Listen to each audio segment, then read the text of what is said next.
Et salut à tous et bienvenue pour cette vidéo un peu spéciale. Donc on va tester du Blu-ray qui est censé être défectueux. Donc celui-ci en fait partie, mais pas le mien. Ça c'est le mien, il marche très bien. Je l'ai acheté d'occasion il y a quelques années, je le regarde une fois par an, il fonctionne toujours. Un abonné m'a fait parvenir cet exemplaire, 9 sous blister, donc j'ai envie de vérifier une hypothèse. Est-ce que... Est-ce que, vu qu'il est toujours protégé, est-ce qu'il a échappé au désastre? Je sais pas. Ça veut rien dire, vous allez me dire. Mais j'ai envie de vérifier quand même. Vu la cote du Blu-ray sur le marché de l'occasion, que ça soit comme ça, ou encore pire sous blister, j'ai déjà vu des mecs qui se tripotent à vendre ce titre sous blister à des prix de malade. Et je sais et j'en suis sûr qu'ils savent que ce titre est défectueux. Mais bon, pour le coup tu peux pas savoir puisqu'il est toujours sous blister. Enfin bon, on va voir ce que ça donne. Je vais vous montrer aussi deux types de titres défectueux. Enfin moi ce que j'ai chez moi, le très peu, et ce que ça peut faire. J'ai d'abord celui-ci que je n'ai même pas regardé une seule fois parce que en plus c'est sur le 4K. Il se passe quelque chose, voilà, je vais vous montrer quoi. Et sur, bon là c'est le steelbook, mais dedans c'est le disque, je sais plus, je crois que c'était sorti chez M6. De toute façon il y a encore les disques dedans. Non, Wildside, je dis des bêtises.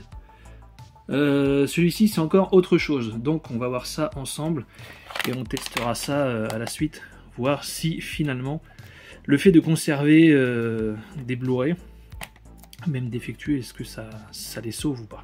On commence par Transformers, donc voyons ce que ça donne à l'écran.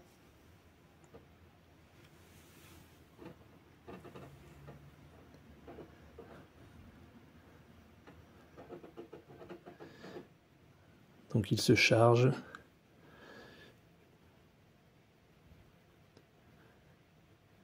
C'est très long. C'est très long. Et voilà. Impossible. Le disque n'est pas conforme aux spécifications, alors que conforme de quoi, je sais pas. Celui-ci, j'ai jamais réussi à le lire. Donc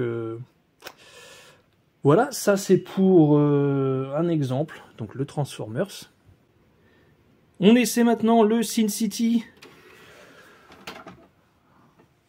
Donc là, il s'agit pas d'un problème au niveau du lancement du disque ou quoi que ce soit. Le film passe toujours. Mais vous allez voir, ou plutôt vous allez entendre, là je vais couper le son de la barre de son, parce que sinon, voilà.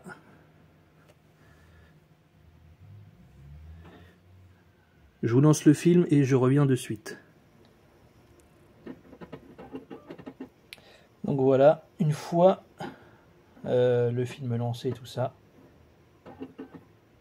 ça fait que de brouter en fait.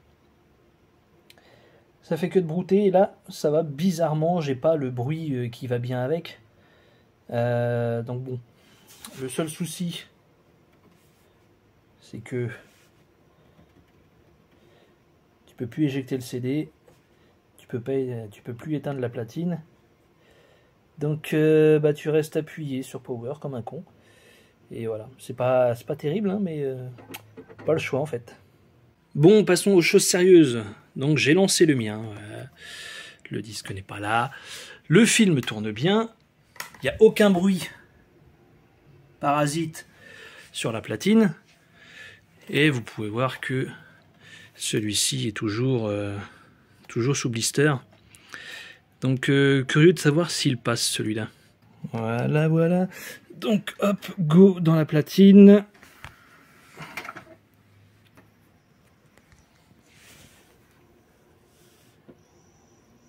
Au niveau du bruit, ça a l'air de se charger correctement. Et en plus, il pense que c'est mon disque qui était là juste avant. Donc si je mets reprendre la lecture, c'est quand tu veux. Ça fonctionne. Il fonctionne, il tourne bien. Donc désolé pour les reflets, hein. Mais ouais, Pas de chance pour ceux qui ne l'ont plus. En tout cas, moi j'en ai 2 maintenant. Voilà, voilà. Donc ouais, c'est pas une science exacte. En tout cas, est-ce que le fait de le garder sous blister a eu des bénéfices sur le film? J'ose espérer. En tout cas, comme je disais, moi, je l'ai eu d'occasion déjà, donc pour moi, ça change que dalle. Mais en tout cas, voilà. Est-ce que pour autant, ça vaut le risque? Ça vaut le coup de prendre le risque et de le payer une fortune sur le marché de l'occasion? Ça, c'est moins sûr. En tout cas, voilà, d'un côté, il faut tester, mais de l'autre côté, il ne faut pas se faire avoir non plus. Donc, j'ai aucun conseil à vous donner. C'est une vidéo qui ne sert absolument à rien, si ce n'est pour vous dire que, voilà, j'en ai 2 maintenant. Allez, ciao tout le monde!